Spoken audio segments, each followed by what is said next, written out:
বছৰটোত নিবনুৱা লোকৰ বাবে বা ল'ৰা ছোৱালীৰ বাবে স্বচ্ছতা এক নতুন বাতৰি আছিলে। বৰ্তমানলৈকে আমাৰ ৰাজ্যত আমি 1,24,680টা নিযুক্তি এটাও হাইকোৰ্ট কেছ নোহোৱাকৈ দিবৰ বাবে সক্ষম হৈছো। Assam government has no litigation in High Court. এপইণ্টমেণ্টৰ ক্ষেত্ৰত কোনো ধৰণৰ লিটিগেশ্যন নাই আৰু ই অসমৰ প্ৰশাসনিক বুৰঞ্জীৰ বাবে এটা নতুন ঘটনা। অহা কেইটামান মাহৰ ভিতৰত আমি নতুনকৈ 36,753টা নতুন নিযুক্তি দিয়াৰ বাবে আমি আগবাঢ়ি গৈ আছো। ৰাজ্য চৰকাৰৰ এটা বিশেষ দায়িত্ব হৈছে ৰাজ্যত আইন শৃংখলা ৰক্ষা কৰা। অসমে আইন শৃংখলাৰ ক্ষেত্ৰত চমকপ্ৰদ সাফল্য লাভ কৰিবলৈ সক্ষম হৈছে। মই যোৱা কালিলৈকে আপোনালোকক কেইটামান ডেটা ক'ব খুজিছো। 2021 চনত মই দায়িত্ব লোৱাৰ সময়ত প্ৰতি বছৰত আমাৰ ৰাজ্যত গুৰুত্বপূৰ্ণ ভূমিকা গ্ৰহণ কৰিছিলে অৰুণোদয় আঁচনিখনে। আমি খুব সৰুকৈ আৰম্ভ কৰা অৰুণোদয় আঁচনিখন 2028 চনত এখন সৰ্বগ্ৰাসী আঁচনিত পৰিণত হয়। 2021ত 1,82,000, 2022ত 17 লাখ, 2023ত 24 লাখ বেনিফিচিয়াৰী লৈ পেলাই ই 2024ত এখন খুব অল ইনক্লুচিভ পভাৰ্টি এলিভেশ্যনৰ মডেললৈ ৰূপান্তৰিত হয় আৰু যোৱা বছৰ এই আঁচনিখনত ৰাজ্য চৰকাৰে 3,681 কোটি টকা ব্যয় কৰে। আমাৰ ৰাজ্যৰ এই আঁচনিখন ভাৰতবৰ্ষৰ মষ্ট প্ৰগ্ৰেছিভ ষ্টেটসমূহে লৈ গৈছে, কাৰণ সকলোৱে এতিয়া এটা নীতিগত সিদ্ধান্তত উপনীত হৈছে যে দৰিদ্ৰ লোকক সামগ্ৰী যোগান ধৰাতকৈ direct benefit of cash transfer যদি কৰাব পৰা যায়, তেওঁলোকে পভাৰ্টি চাইকেলৰ পৰা বাহিৰত আহিব পাৰে আৰু স্থানীয় অৰ্থনীতিক সঞ্জীৱিত কৰে। আজি যদি মই তেওঁলোকক কিবা এটা সামগ্ৰী যোগান ধৰো, হাৰিয়ানা পাঞ্জাবৰ ফেক্টৰীৰ পৰা মই কিনি লৈ আহিম আৰু মোষ্ট অফ দ্য মানি বা পইচা অসমৰ বাহিৰলৈ গতি কৰে। কিন্তু যেতিয়া অৰুণোদয় আঁচনিত আমি পুঁজি দিওঁ, বটমত থকা মানুহক আমি টকা দিওঁ 1400 টকা, ৰাজ্যৰ সৰু সৰু ক্ষুদ্ৰ ব্যৱসায়ী গোষ্ঠীলৈকে ই গুচি আহে, খুচুৰা ব্যৱসায়িতালৈকে যায়। সৰু সৰু তেওঁলোকে প্ৰডাকশ্যনৰ কামত ব্যৱহাৰ কৰে, বিদ্যালয় স্কুল পঢ়াত ব্যৱহাৰ কৰে। আৰু আজি ভাৰতবৰ্ষৰ মষ্ট প্ৰগ্ৰেছিভ ষ্টেট বুলি আমি যাক কওঁ, কৰ্ণাটক আৰু মহাৰাষ্ট্ৰ এই মডেলটোক আজি অসমৰ পৰা লৈ পেলাই গৈ পেলাই ৰূপান্তৰ কৰিছে। অসমলৈকে সঘনাই ভাৰতৰ আন ৰাজ্যৰ বিষয়াসকল আহিছে, অৰুণোদয় আঁচনিৰ বিষয়ে শিকিছে আৰু আজি অৰুণোদয় আঁচনিৰ বিভিন্ন নামত কৰ্ণাটক, মহাৰাষ্ট্ৰ, মধ্যপ্ৰদেশ, ঝাৰখণ্ড আৰু পশ্চিমবংগ 5খন ষ্টেটত অসমৰ মডেল ই ইমপ্লিমেণ্ট হৈছে। কাৰণ Orunodoi becomes the best tool for poverty alleviation আৰু ই সেইকাৰণে কৰ্ণাটকৰ দৰে অগ্ৰণী ৰাজ্যইও ইয়াক ৰিকগনাইজ কৰিছে। যোৱা বছৰটোত আৰু এটা আমাৰ খুব নতুন এখন আমি আঁচনি ৰূপায়ণ কৰিছিলো। আঁচনিখনৰ নাম আছিল নিযুত মহিলা। আমি দেখা পাওঁ যে বহুতো ছোৱালীয়ে আৰ্থিক অৱস্থাৰ কাৰণে শিক্ষা আধাতে সমাপ্তি কৰিছিলে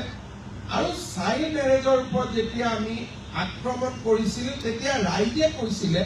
যে ঋণাত্মক ব্যৱস্থাৰ লগত পজিটিভ ব্যৱস্থা কি হ'ব পাৰে।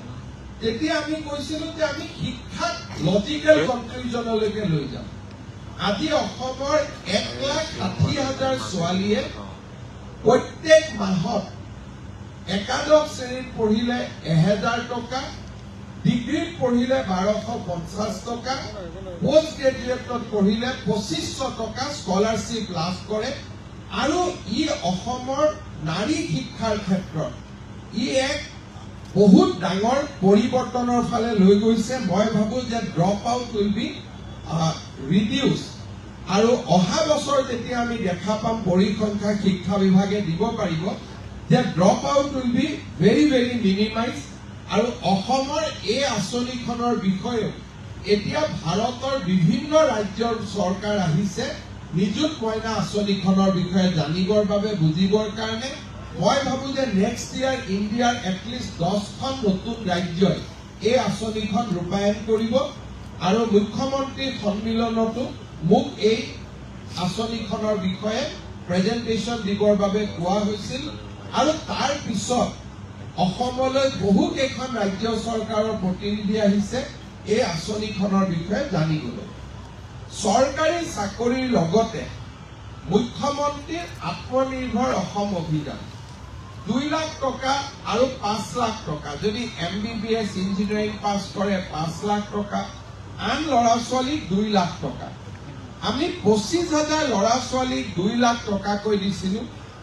তেওঁলোকৰ পইচা যাতে কোনো বেয়া কামত ব্যৱহাৰ নকৰে তেওঁলোকৰ লগত একোজন CM ফেলো আমি দিছিলোঁ অৰ্থাৎ তেওঁলোকক যাতে নিৰন্তৰ পৰ্যবেক্ষণ কৰে এতিয়া লাহে লাহে এই টকাৰে কেনেকৈ বহু কেইজন লোক আত্মনিৰ্ভৰশীল হ'ল তাৰ বাতৰি লাহে লাহে আহিবলৈ আৰম্ভ কৰিছে আমাৰ উদ্দেশ্য হ'ল এই ল'ৰা ছোৱালীখিনিক আমি আগবঢ়াই লৈ গৈ প্ৰধানমন্ত্ৰীৰ মুদ্ৰা আঁচনি পৰ্যায়লৈকে লৈ যোৱা আমি এই বছৰ আৰু 1 লাখ ল'ৰা ছোৱালী এই আঁচনিখনৰ অধীনলৈ লৈ যাবৰ বাবে চেষ্টা কৰিছোঁ 2025ত এখন আমাৰ খুব ডাঙৰ ফ্লেগশ্বিপ আঁচনি ৰূপায়ণ হ'ব সেইটো হ'ল যে 30 লাখ মহিলাক উদ্যোগী কৰাৰ প্ৰচেষ্টা প্ৰথম এই 30 লাখ মহিলাই চৰকাৰৰ পৰা 10,000 টকাৰ সিড কেপিটেল পাব ঘৰত তেওঁলোকে কাম আৰম্ভ কৰাৰ লগে লগে দ্বিতীয় বছৰ তেওঁলোকে বেংকৰ পৰা 25,000 টকা পাব য'ত 12,500 চৰকাৰে দিব 12,500 বেংকে দিব থাৰ্ড ইয়াৰ আমি তেওঁলোকক 50,000 টকা দিম যাৰ 25,000 ৰাজ্য চৰকাৰে দিব 25,000 বেংকে দিব বেনিফিচিয়াৰী 10,000 যদিও 30 লাখ 25 আৰু 50লৈকে যাওঁতে কমি কমি গৈ থাকিব কাৰণ যোনে টকা দুৰুপয়োগ নকৰে সঁচাকৈ বিনিয়োগ কৰে তেওঁলোকেহে নেক্সট জখলাটোলৈকে উঠিব পাৰিব আমাৰ ৰাজ্যত মহিলাসকলৰ মাজত ইতিমধ্যে এই আঁচনিখনে বহু বেছি জনপ্ৰিয়তা লাভ কৰিবলৈ সক্ষম হৈছে আৰু এটা কথা মই আপোনালোকক জনাব খুজিছো যে এই 2024 চনৰ বছৰলৈকে 12,71,672 গৰাকী মহিলাক আমি মাইক্ৰ ফাইনেন্সৰ লোনৰ পৰা ৰেহাই দি তেওঁলোকক আমি নতুনকৈ বেংকৰ পৰা লোন ল'ব পৰা পৰ্যায়লৈকে আমি আনি দিছো ৰাজহৰ ক্ষেত্ৰত অসমৰ বহুদিনীয়া খিলঞ্জীয়া লোকক মাটিৰ পট্টন দিয়াৰ যি দাবী আছিল তাক আমি আজি এটা শেষ পৰ্যায়লৈকে লৈ আহিব পাৰিছো মিছন বসুন্ধৰা 1 আৰু মিছন বসুন্ধৰা 2 এই দুইটা আঁচনিৰ জৰিয়তে অসমত চৰকাৰী মাটিত বহি থকা প্ৰায়বোৰ লোকৰ আমি ভূমিৰ সমস্যা সমাধান কৰিব পাৰিছো এই বছৰো মিছন বসুন্ধৰা 3 ইতিমধ্যে আমি 3,53,601 আবেদন পত্ৰ লাভ কৰিছো আবেদনৰ প্ৰক্ৰিয়া আমি 10 জানুৱাৰীলৈকে আমি বৃদ্ধি কৰিছো মই ভাবো যে ইট উইল টাচ 4.5 লাখ তাৰ মানে গোটেই যদি আমি কালেক্টিভলি 3টা মিছনত যদি আমি চাওঁ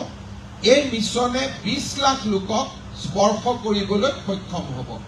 আৰু এই বছৰ অসমৰ স্কুল নামঘৰ আমি সকলোৰে মাটিৰ পট্টা দিয়াৰ বাবে চেষ্টা কৰিছো যাতে আমাৰ ৰাজ্যত ভূমিৰ সমস্যা একেবাৰে নোহোৱালৈকে যাব পাৰে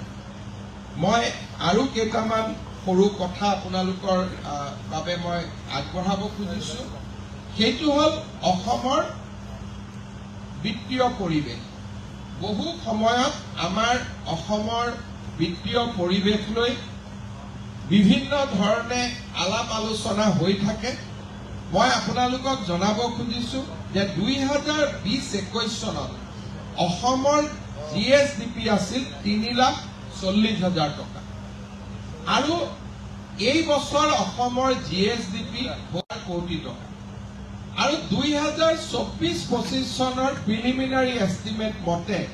উইল টাচ 7,60,000